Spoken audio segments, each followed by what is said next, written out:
Quels sont les 3 plus grands fantasmes sexuels des Marseillais d'après les jolies charmantes Marseillaises? Value proposition, proposition de valeur. Je m'appelle Marc, je suis Marseillais, sans enfant, et j'ai 39 ans. Si vous êtes Marseillaise, chrétienne, blanche, que vous avez la trentaine, et êtes célibataire, rencontrons-nous pour du sérieux, qu'en dites-vous? Aussi, et ceci serait très profitable pour les célibataires chrétiennes, en demande d'un compagnon marseillais viril et puissant, j'offre à la fin de cette vidéo un livre au format e-book, avec mes fameuses coordonnées. De plus, n'oubliez pas, mesdemoiselles, de commenter, partager, et surtout vous abonner pour recevoir d'autres propositions de valeur. Voici les 3 plus grands fantasmes sexuels des Marseillais. Qu'est-ce qui fait vraiment fantasmer les Marseillais? La marque érotique Amorelie révèle quel scénario sexuel les titillent le plus, le plan A3 en tête. Un fantasme est une représentation imaginaire traduisant des désirs plus ou moins conscients.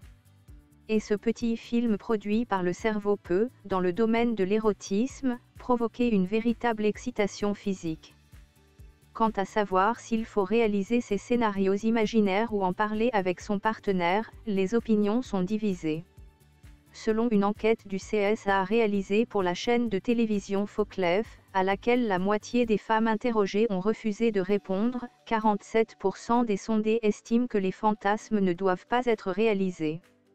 Toutefois, 27% les utilisent pour pimenter leur vie sexuelle et 8% souhaiteraient les concrétiser. Mais de quoi rêvent vraiment les Français?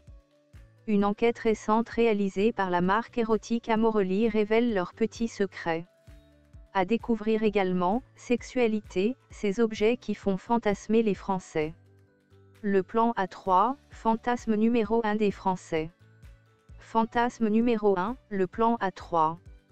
Faire l'amour à 3, un scénario qui fait rêver de nombreux Français. Près d'un tiers d'entre eux, 27%, sont excités à l'idée d'avoir un rapport sexuel avec 2 partenaires. Et pour ceux qui souhaitent demeurer dans l'imaginaire sans sauter le pas dans la réalité, les sex toys peuvent s'inviter à la fête. 41% des Français en ont déjà utilisé un et 15% ont le désir secret de le faire. Fantasme numéro 2, le sexe dans les lieux publics. 21% des répondants sont également attirés par le sexe dans les lieux publics. Parmi les endroits insolites pour faire l'amour, on peut opter pour la plage, la nature, la voiture. À condition de bien respecter la loi. Rappelons que l'article 222 à 32 du Code pénal condamne l'exhibition sexuelle. Fantasme numéro 3, les jeux de rôle. Peut-être décomplexés par le succès de 50 nuances de Grey, les Français aiment se faire des films, pour adultes, dans lesquels ils s'imaginent soumis ou dominants.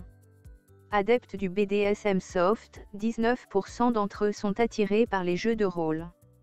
Boule de geisha, masque pour les yeux, lien en soi, fouet, la seule limite. L'imagination, et le consentement éclairé des 2 partenaires.